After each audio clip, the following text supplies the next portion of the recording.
Buenas noches.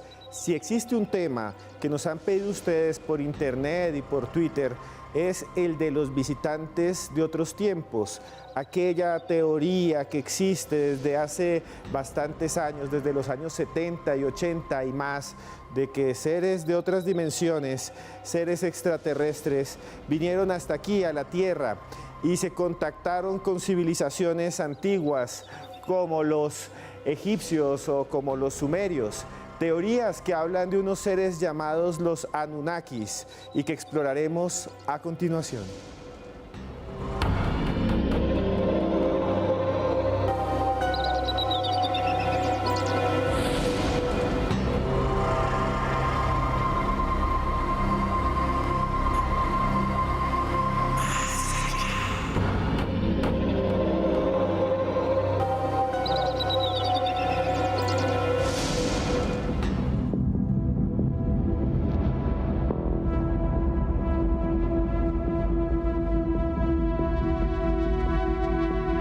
Anomalías en el cielo, objetos inexplicables que rompen las leyes de la física, luces grabadas en todos los continentes.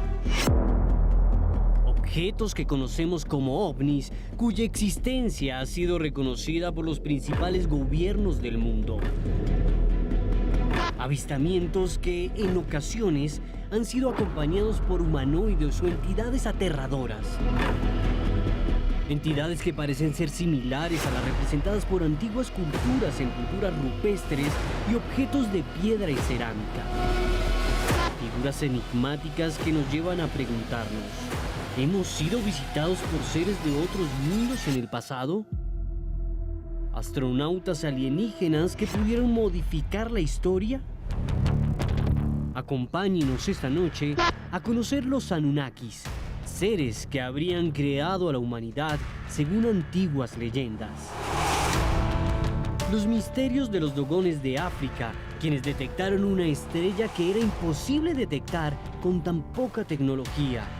Las enigmáticas pinturas de Tassili, que muestran extraños seres. Y los secretos del caso Neshken, un astronauta ancestral investigado por Roberto Tobar Gaitán. Solo aquí, en Más Allá. Astronautas de otros mundos que llegaron a la Tierra de piedra, registrados por antiguas culturas, ¿es posible? ¿Es real?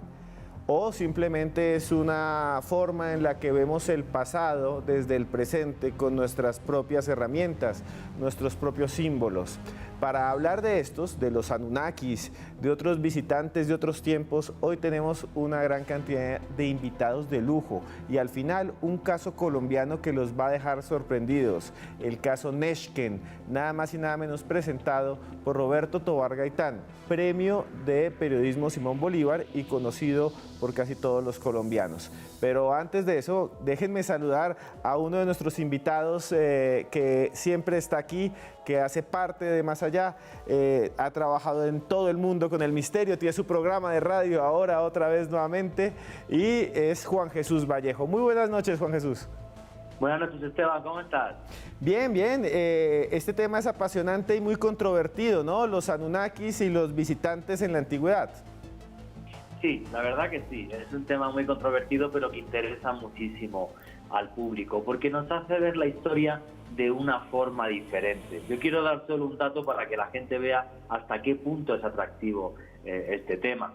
Uno de los creadores de esta famosa teoría de los astronautas ancestrales, que es Erich von Däniken, escribió su primer libro que se llamaba Recuerdos del Futuro y pasó un par de años sin encontrar una editorial que le quisiera publicar su texto. Cuando lo consiguió, cuando lo hizo, esa nueva forma de ver la historia vendió más de 40 millones de ejemplares.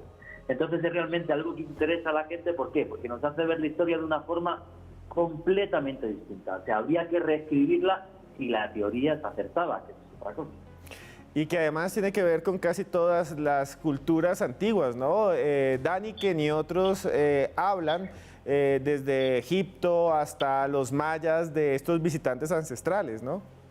Bueno, es que están en las leyendas y están en los textos como una realidad inquietante. Si nos vamos, por ejemplo, al mundo del antiguo Egipto, se habla que antes de los faraones, quien reinaba eran los Sensu-Or, los hijos del dios Horus, del dios halcón, que eran capaces de volar y que eran auténticos dioses que estaban en la tierra. Eso desde el punto de vista religioso. Pero claro, eso sucedió hace miles de años. Si lo vemos desde nuestro punto de vista a día de hoy, que es lo que hizo von Däniken en sus libros, pues lo que puedes llegar a pensar es, ahí va, y si estos hijos de Horus realmente existieron y lo que fueron es seres de otros mundos y se dice que volaban porque iban en naves, esto es lo que nos hace replantearnos la historia. Pero no solamente se da en Egipto, se da en la antigua Sumeria, se da entre los mayas con el dios Kukulcán, se dan infinidad de culturas en el mundo donde aparecen estos seres que bajan del cielo a la tierra, incluido en la Biblia, cuando se habla de los ángeles caídos y aquellos ángeles también que vinieron hasta la tierra y se aparearon con las mujeres más bellas. O sea, es un relato que se repite una y otra vez en infinidad de culturas en la tierra.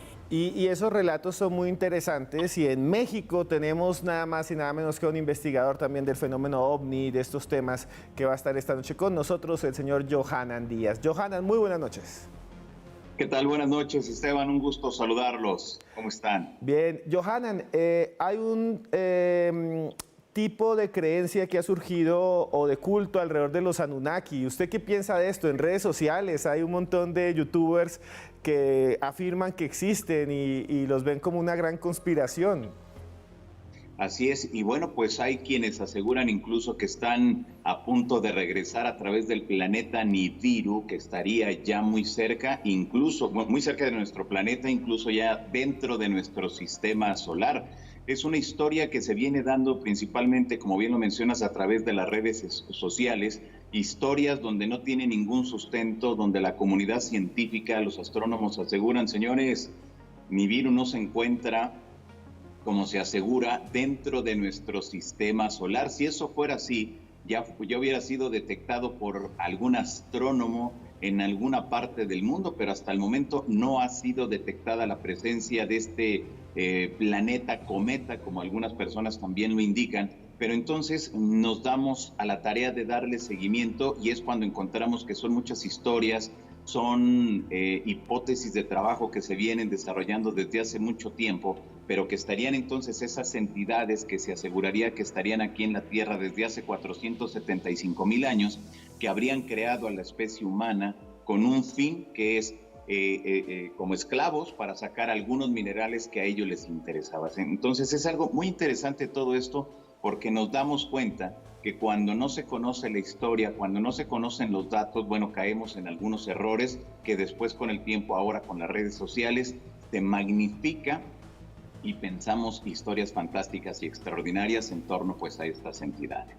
Así es, relatos y leyendas que poblan Internet, y que quiero que vean unas imágenes, aquí las van a ver ustedes en pantalla, que muestran antiguos labrados en piedra de Sumeria y de otras partes, estos son sumerios, que nos muestran los dioses de ese momento, es la cuna de la civilización, y ahí surge la idea de los Anunnakis, que lentamente se ha ido transformando en un mito y se ha ido deformando.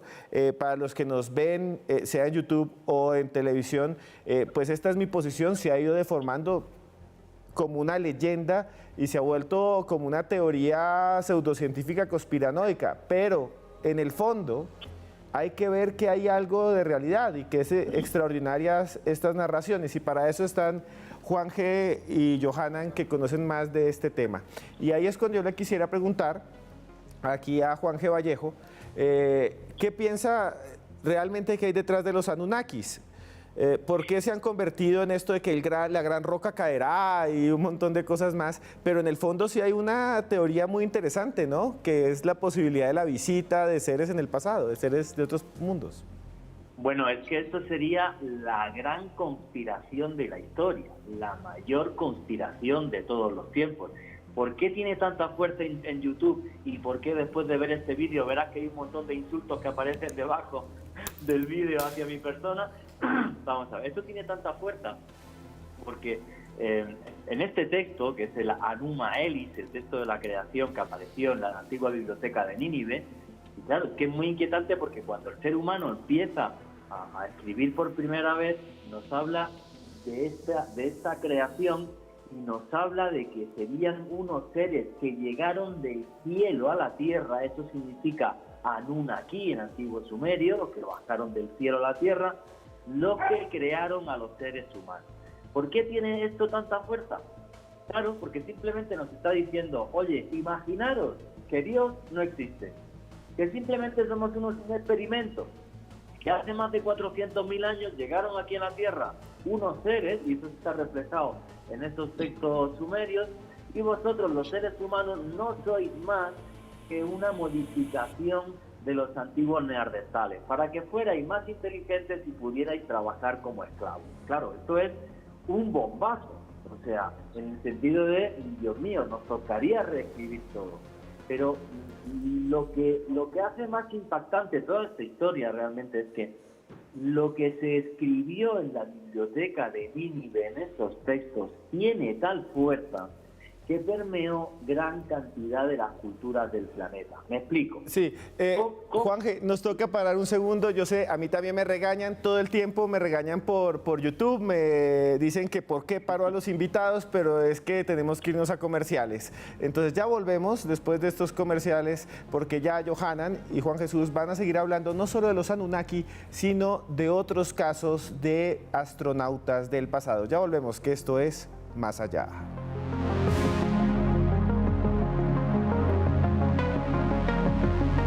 Continuamos en Más Allá en esta noche en la que hablamos de los astronautas del pasado y de los Anunnaki. Y para eso estamos con Juan Jesús Vallejo y Johanan Díaz. Y yo les dije antes de los comerciales que Juan Jesús iba a terminar su intervención y lo que nos estaba contando. Juan Jesús, Juanje, qué pena haber interrumpido, pero así son los comerciales. Si concretamente nos puedes contar lo que estabas diciéndonos sobre estos mitos y cómo se extienden en el espacio y el tiempo en muchas culturas, en muchas religiones, y volvemos para hablar de un caso increíble.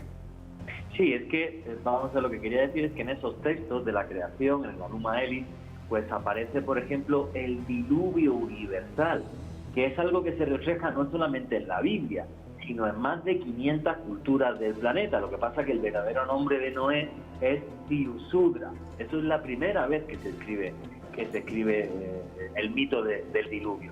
Entonces, claro, es un texto que tiene una gran fuerza, no solo por estos seres que bajan, que es algo que también luego se repite en la Biblia, con el tema de los ángeles que vengan a mezclarse con las hembras humanas, sino que además mitos como es el caso del diluvio, o que los dioses o Dios hicieran al hombre de barro.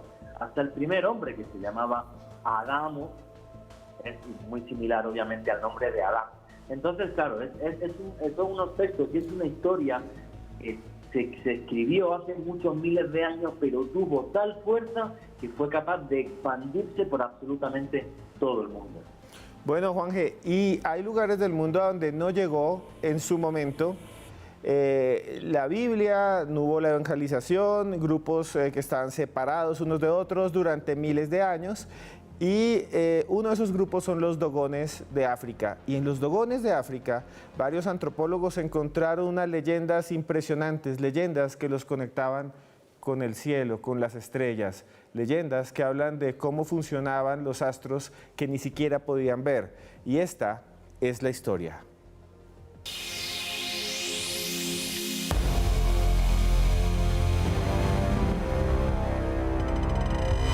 Los dogones son un pueblo africano establecido en el centro de Malí, cerca del río Níger. Sus tradiciones y su cultura son ancestrales. Celebran fabulosos bailes y elaboran espectaculares máscaras. Según una tradición dogona, unos dioses reptilianos, llamados los Nomo, descendieron desde el cielo en un barco volador. El antropólogo francés Marcel Goulet estudió a los dogones durante 25 años. Analizó sus tradiciones y descubrió que los dogones celebraban una fiesta llamada Sigi cada 50 años que se relaciona con la estrella Sirio.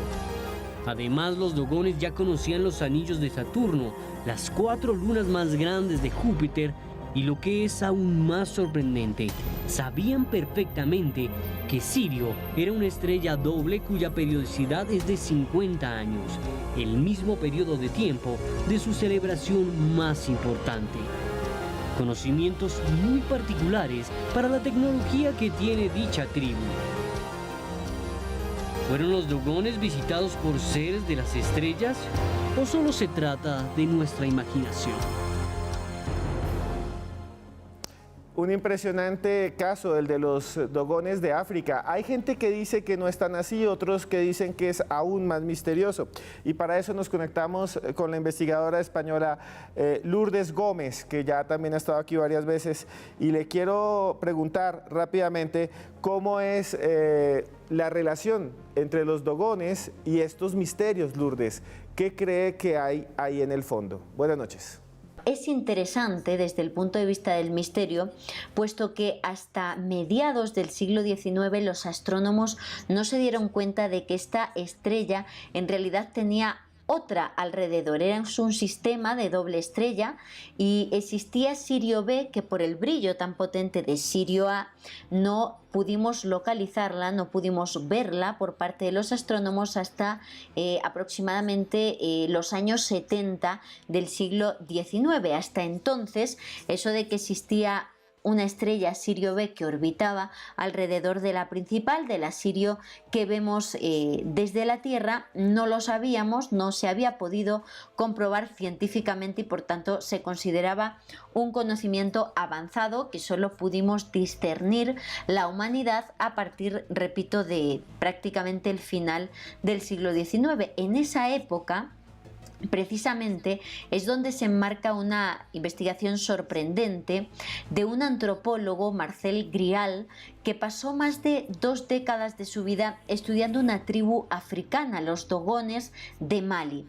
Esta tribu, con conocimientos y costumbres ancestrales aisladas del mundo moderno, que vive, como digo, en Mali, bueno, pues tenían una historia que describe Marcel Grial en sus investigaciones de finales del siglo XIX, en la que dicen que sus dioses eran una especie de dioses anfibios, mitad pez, mitad seres humanos, una especie de humanoides anfibios que habrían llegado desde el cielo. Ellos los llaman Nomo y que les habrían entregado un conocimiento especial, sobre todo a nivel astronómico. Ante la sorpresa de Marcel Grial, que él tuvo la oportunidad de hablar con uno de los chamanes de la tribu, con Ojotemei, bueno, pues al parecer este chamán otorgó a Marcel Grial un conocimiento muy importante a nivel, como digo, astronómico, y Ojotemeli le dijo a este antropólogo que ellos sabían, porque sus dioses le habían entregado este conocimiento, que Sirio tenía una estrella secundaria, Sirio B, y el antropólogo se quedó totalmente alucinado y pensó que esto era la prueba de las visitas extraterrestres en la antigüedad, de que dioses llegados desde las estrellas habían entregado a los dogones en la antigüedad un conocimiento astronómico y había demostrado, pensaba él, que los dogones sabían que existía Sirio B antes de que los modernos astrónomos lo hubieran podido certificar. Sin embargo, aunque esta historia es muy famosa en el mundo del misterio, sabemos que tiene lagunas. Hay investigadores que han revisado ese estudio de Marcel Grial y critican que ese conocimiento astronómico superior solo se le otorgara un miembro de la tribu, el chamán Ojotemeli.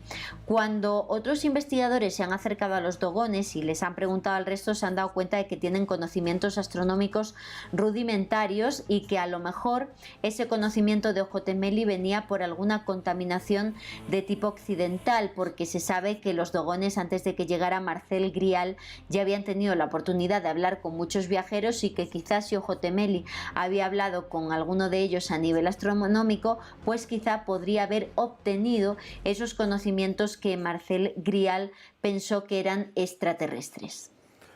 Muchas gracias, Lourdes, por estar con nosotros. Y quiero preguntarle de una vez a Johanan Díaz, ¿qué piensa de este caso, por ejemplo, de esos casos astronómicos que también se ven en algunos grupos de México, ¿no? Así es, sí, efectivamente, en la República Mexicana la mayoría de las culturas antiguas tienen un vínculo directo con las estrellas, tienen un vínculo directo con los planetas, a pesar de que en esos momentos no se conocía un 100%, pero te puedo decir que hay muchas historias, muchas leyendas de los famosos dioses que estuvieron en territorio mexicano, que enseñaron cosas a esos primeros habitantes y después decidieron partir hacia sus lugares de origen, que eran las estrellas. Y déjame decirte que desde la zona norte hasta la zona sur de la República Mexicana podemos encontrar los famosos dioses que bajaron, que mostraron y dijeron cómo tenía la gente que sembrar, cómo cuidar a los animales y sobre todo algunos aspectos que son muy importantes como la medicina. También encontramos dentro de esa amplia gama los famosos guerreros cósmicos, que hay incluso algunas pinturas rupestres en la zona norte de México, que es todo lo que es el desierto, y en estos lugares se aseguraría que del cielo descendieron los dioses, dejaron a unos guerreros, y que esos guerreros eran cósmicos, que enseñaron a esas primeras civilizaciones de la zona del desierto, de la zona norte de México, zona sur de los Estados Unidos, para que supieran defenderse de los embates recibidos de algunas de las culturas cercanas a ellos. Cuando vemos las pinturas rupestres, de verdad que es impactante, porque pareciera que un ser más alto de lo normal, como se ve en esas pinturas, que de la parte de la cabeza le sale una especie de rayos, y esto ha llamado la atención tanto de los investigadores científicos como de la comunidad OVNI, que le hemos dado seguimiento para entender qué es lo que sucede. Y en estas zonas, que eso es lo más impactante de esto, en estas zonas donde se hace referencia a estos guerreros cósmicos, encontramos la presencia de objetos voladores no identificados que van de la mano con las leyendas antiguas de la presencia de estos seres. ¿Será quizá entonces que en realidad en estos sitios se encontraba un hot spot, es decir, un lugar caliente donde son constantes los avistamientos de estos objetos, y que en ese marco, en esa instancias cuando se presentaban más estos objetos, aparecían estos famosos guerreros cósmicos? Es de pensarse, desde luego, no hay una evidencia contundente de que seres extraterrestres hayan estado interactuando en ese momento con la especie humana, pero lo que sí nos queda muy claro que están dentro de las historias, dentro de las leyendas, y lo podemos corroborar con estas pinturas rupestres que se aseguraría por parte de las investigaciones que han realizado algunas universidades, que va de los 8,000 a los 12,000 años en total de antigüedad cada uno de estos trazos de esas pinturas rupestres. Impresionante esa información, está en todas las leyendas, está en todas nuestras culturas antiguas, la visión de las deidades, los dioses que están en el cielo. Juan Jesús, rápidamente, para, digamos, hacer su conclusión sobre este tema de los dogones y los visitantes de las estrellas antes de irnos a comerciales. Bueno, el tema de los dogones es que la información que recogió Marcel Griol, que no era cualquier antropólogo, era catedrático de antropología de la Universidad de la Sorbona de París, era el titular de la cátedra, fue tremendamente criticado porque él, cuando recoge sus investigaciones en un libro que se llama Dios del agua, lo que no puede llegar nunca a entender Griol, y por eso luego fue tan criticado y otros quisieron borrar toda su investigación, es ya no solo que había una estrella que era Sirio B, que le daba la vuelta a Sirio A cada 50 años, que es lo que le dijo aquel chamán, sino que además los dogones hacían una fiesta, que es la fiesta Sigi, cada 50 años para celebrar que Sirio B daba la vuelta a Sirio A, que es algo que se descubre a mediados del siglo XIX, y las vasijas en las que se hacía cerveza de mijo para esa fiesta, que se guardaban en una cabaña, esas vasijas llevaban ahí desde el siglo XII al menos. ¿Vale? Las anteriores ya estarían destruidas. Entonces, son datos muy, muy concretos, y además, no solamente los dogones llamaban a Sirio B potó, lo que significa semilla pequeña, sino que ellos hablan de que estaba hecha de un material que llamaban sagala, que era un material que un solo puñado de sagala pesaba más que toda la arena del desierto de Mali.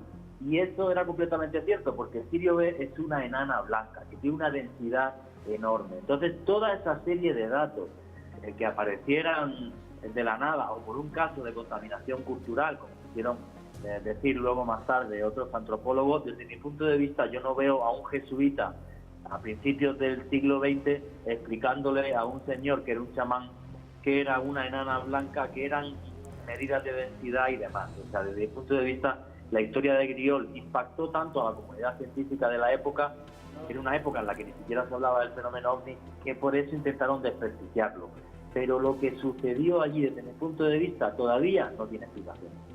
Bueno, Juan Jesús, muchas gracias. Nos vamos a comerciales y ya regresamos para seguir hablando de este tema tan interesante, porque vienen muchas cosas. Vienen las pinturas rupestres del Tassili y también un caso que nos va a mostrar el señor Roberto Tovar Gaitán, Premio Nacional de Periodismo Simón Bolívar en Colombia, que realmente nunca yo había escuchado antes en mi vida. Ya volvemos aquí en Más Allá.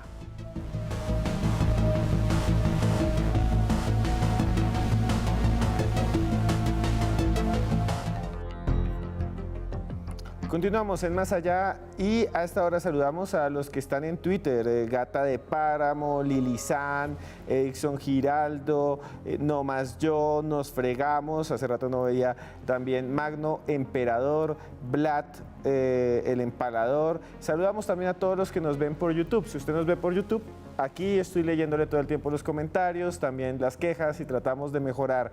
Y estamos aquí por ustedes. Saludos a los que están en Chile, Uruguay, mucha gente en México, mucha gente también que nos escribe desde Costa Rica, a todos los ticos un saludo, y República Dominicana, y sobre todo también pues a la gente de Perú y Colombia. Pues bueno, señores, hay un lugar en el mundo donde dicen que es la mayor cantidad, de pintura rupestre que hay desconocida. Es el Valle del Tassili, lo están viendo, y el Valle del Tassili queda en un país llamado Argelia. Por cuestiones políticas, de guerra, por cuestiones de conflicto, ha sido poco explorado. Y la gran cantidad de imágenes que ahí nos hablan de animales, deidades y muchas otras criaturas.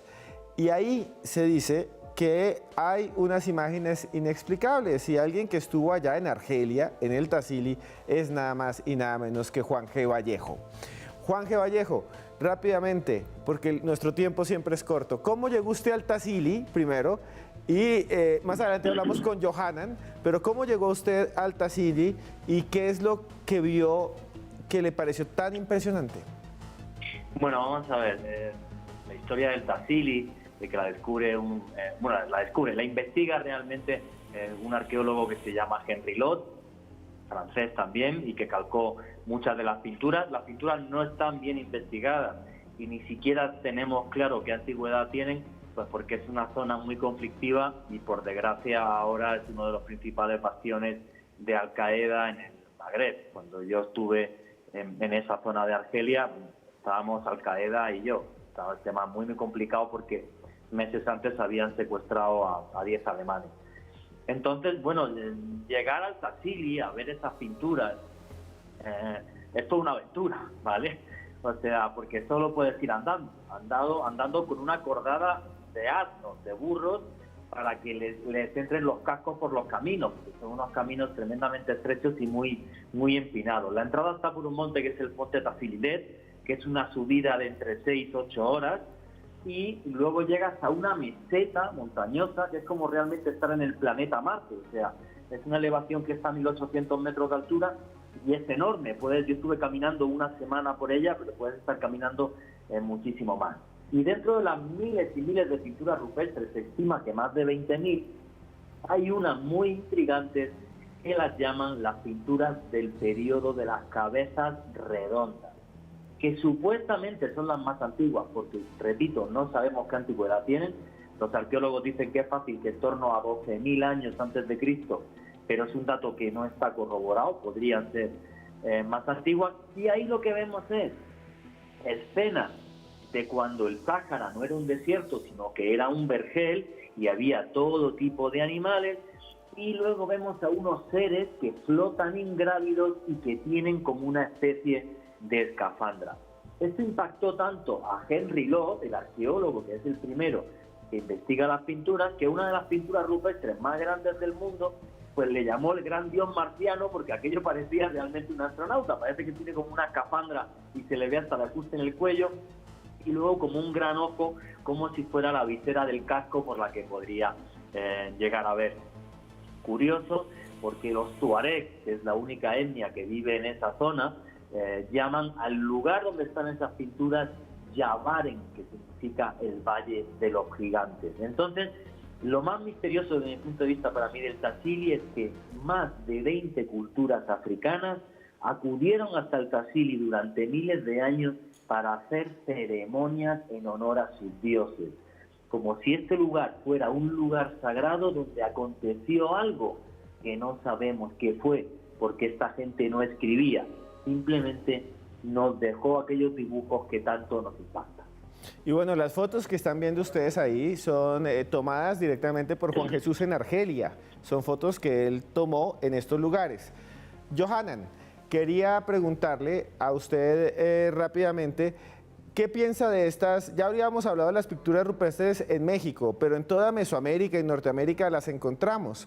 ¿Qué piensa usted de estas teorías? ¿Lo que piensa usted o qué cree usted?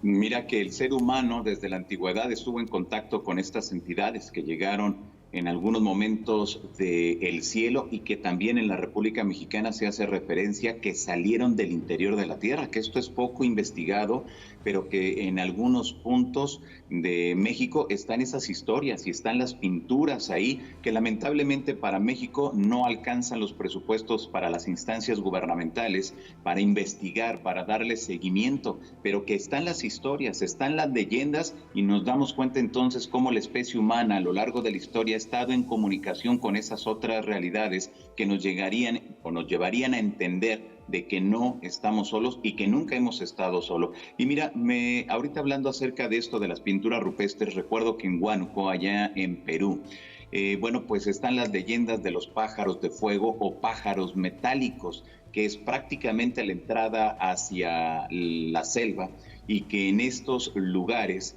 encontramos las pinturas rupestres que también asegurarían que oscilan entre 10,000 años de antigüedad, donde se ven una media luna, en la parte superior se ve algo como si fuera un visor y en la parte inferior vemos una escalera. A un lado de ello vemos a seres con cabezas muy grandes que podríamos considerar que se tratan de seres quizá con un casco, y vemos del lado derecho, viendo así de frente esas pinturas rupestres, una serie de círculos que los investigadores locales asegurarían que era del lugar de donde provenían esas entidades llegadas en algún punto de la historia, ahí a Huánuco, en el Perú. De Lima a Huánuco se hacen 8 horas en transporte público y nos damos cuenta entonces que es cuando buscamos por todas partes del mundo, están las evidencias, por todas partes del mundo encontramos referencias a esos seres que llegaron del cielo o que salieron del interior de la tierra o de alguna oquedad de la tierra y que estuvieron en contacto con los seres humanos para mostrarnos algunas cosas que en ese momento eran importantes para la especie humana. Y no olvidar la zona norte, la zona del desierto en México, de los famosos guerreros cósmicos que llegarían entonces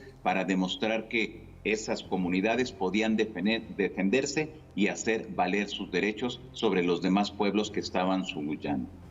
Bueno, Johanan, muchas gracias. Quiero recordarles a todos ustedes que hoy no les he mencionado, pero tenemos un numeral, aquí lo ven, que se llama Alienígenas Más Allá. Pueden escribir con Alienígenas Más Allá si están de acuerdo, si no están de acuerdo. Este es un programa abierto, pueden ustedes crear su propia opinión.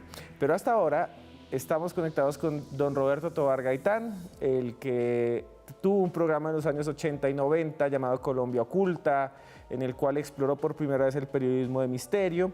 Y don Roberto nos va a contar un caso.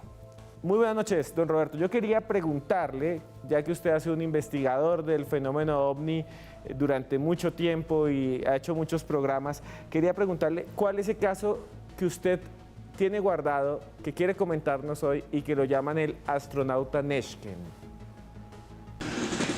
Johanna, Esteban, buenas noches. El tiempo es muy cortico para todo lo que hay que decir. Muy amables por esta invitación, de verdad, muy gentiles. Todos los recuerdos de culturas antiguas de Colombia están perdidos, culturas que están antes de nuestros indígenas, antes de los arahuacos, antes de los muiscas, antes de una gran cantidad de pueblos que nosotros llamamos precolombinos, pero antes hubo algo.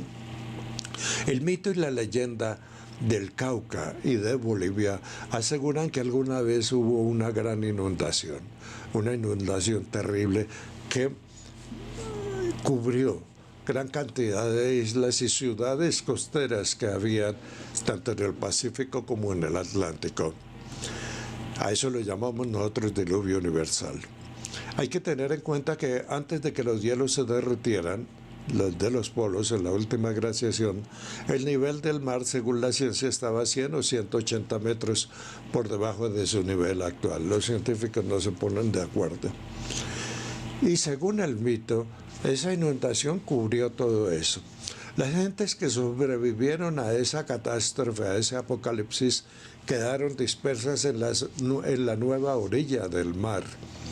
Y entonces llegaron del cielo canoas, tortugas y huevos voladores, de los que bajaron unos maestros a los que llamaron Neshken, y esos maestros recogieron a los sobrevivientes y les enseñaron las bases de la supervivencia, porque ellos venían de una cultura y una tecnología en la que no podrían sobrevivir, y entonces regresaron a la edad de piedra, y posiblemente eso fue lo que ocurrió.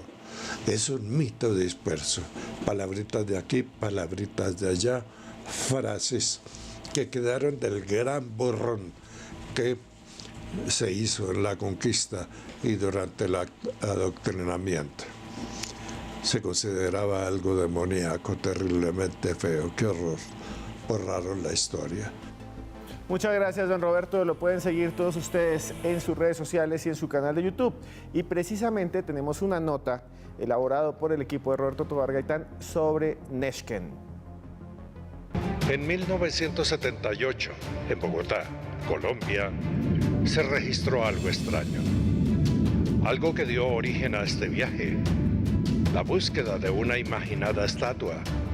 Un monolito gigante que aparentemente está vestido de astronauta. Este es un juego de 5 transparencias que guardan la imagen de 4 estatuillas precolombinas. Poseen un tocado que parece un yelmo. Y en el interior se observan rostros aparentemente ubicados dentro de un casco. Los trajes evocan la indumentaria espacial de nuestra época. Manos que terminan en guantes y pies con un calzado semejante a botas. 3 figuras son simétricas, pero en la de color oscuro, brazos y piernas no concuerdan. Y al ampliar, aparece un rostro triangular de ojos grandes.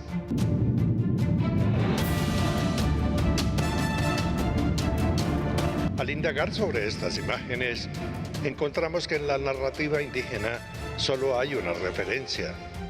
El mito de una estatua gigante cuyo nombre y símbolo se resumen en una palabra que en la lengua aborigen se pronuncia Neshken. Daniel Piñacue Achicue es hijo de la gran nación Nasa del Cauca colombiano, un estudioso del pasado precolombino. Neshken, en la lengua, significa el poderoso que vendrá. Y el símbolo que están viendo, la figura que están viendo, es Neshken. Bueno, muchas gracias a don Roberto Tovar Gaitán, que tiene su canal de YouTube. Y yo, para terminar, quiero decirle que muchas gracias por estar aquí en Más Allá, y que por favor nos cuente cómo los demás pueden ir a su canal y ver más videos sobre este tema y otros que usted tiene de misterio. En nuestro país hay muchos vestigios, hay pirámides, hay murallas sumergidas, hay cosas que no se han estudiado y nadie se ha preocupado por avanzar un poquito más. Y no es muchas veces pereza, sino que no hay recursos para ese tipo de investigaciones. Y solo nos atenemos a lo que nos hablan de Norteamérica, de los mayas, porque ya era inocultable, de lo que nos hablan de Egipto, pero de Sudamérica, y Sudamérica básicamente es la gran olvidada. Y aquí hay grandes misterios, hay grandes cosas por descubrir. De verdad, muy amables por esta invitación, queda mucho por contar, pero esto es apenas un poquito una idea para pensar. Somos un país y un continente olvidado por la ciencia. La razón debe ser muy poderosa, debe ser algo que literalmente cambiaría la historia de la humanidad. Gracias, muy amables, muy gentiles. Estuvo con ustedes Roberto Tovar. Gracias. Muchas gracias, don Roberto. Gracias por estar aquí nuevamente en esta noche en la que estamos tratando de conocer estos temas y estos misterios. Hemos hablado de los Dogón, del Tassili, ahora de Neshken. Y no se vayan, porque después de estos comerciales vamos a ver la conclusión de Juan Jesús Vallejo y de Johanan Díaz. Ya volvemos, porque esto es Más Allá.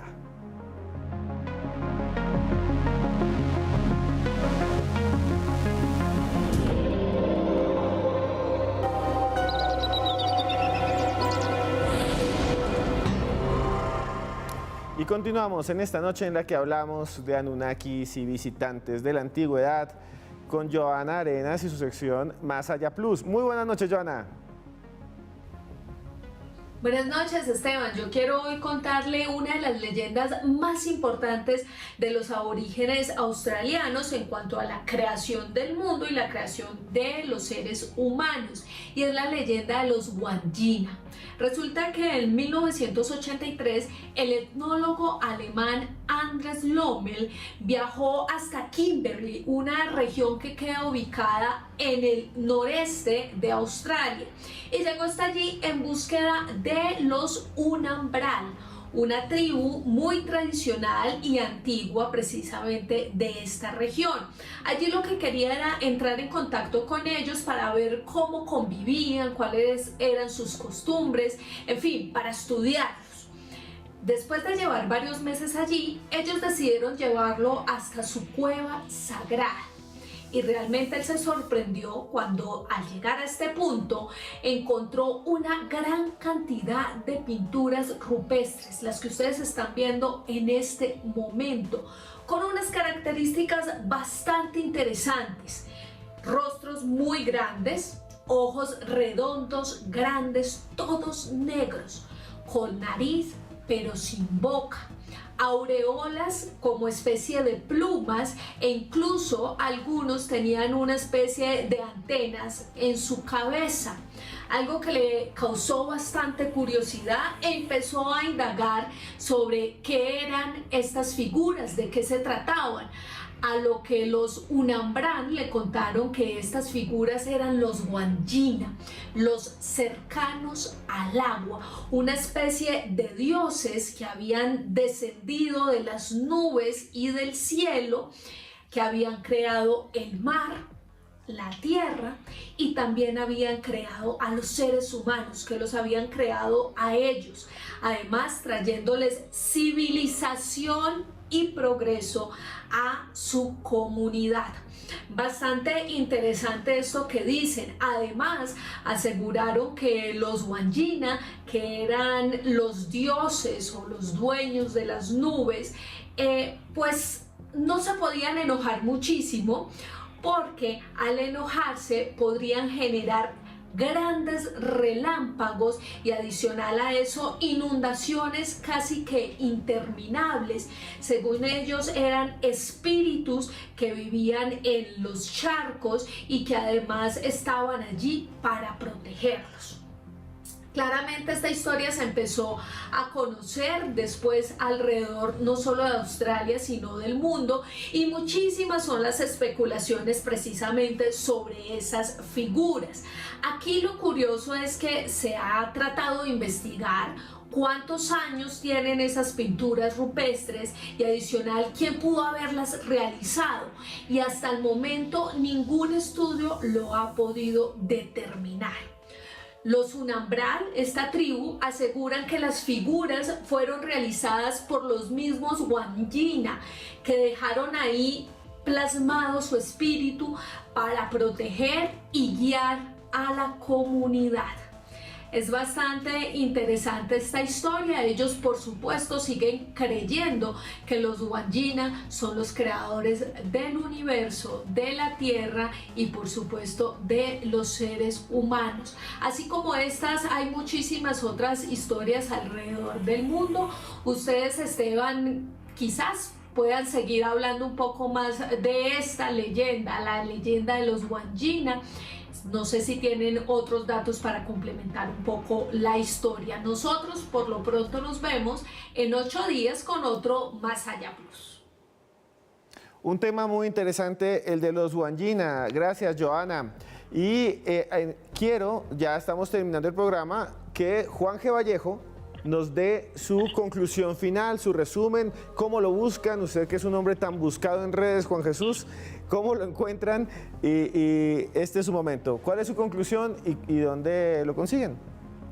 Bueno, pues para cerrar, lo que me parece tremendamente inquietante es que en muchísimas culturas de la antigüedad el comienzo de los tiempos se relata igual, con la visita de seres que venían desde el cielo, de seres que venían del cielo y que convivieron con los humanos, como si realmente las historias antiguas quisieran plasmar un momento histórico en el que hombres y dioses caminaron juntos por encima de la tierra. Y eso pasa desde la Biblia, Australia, como hemos visto, Argelia, Mesoamérica, en infinidad de lugares del planeta. Y sí me parece un tema digno de estudio, y además me inquieta mucho, porque hace 10, 15 mil años no había cámaras de fotos, pero lo que nos dejaron dibujadas los chamanes sobre esas leyendas, pues refleja la imagen de lo que sería hoy día un visitante de otro mundo, tal y como nos lo describen los testigos. Esto me parece tremendamente inquietante y algo digno de estudio. Y los que me quieran seguir, muy fácil, pues en Twitter, Juan G. Vallejo, @JuanJE.Vallejo, y en Instagram y Facebook como Juan Jesús Vallejo. Muchas gracias, Juan G., por estar acá. Johanna, rápidamente, ¿cuál es su conclusión final? Ya para terminar, brevemente, porque se nos va el tiempo.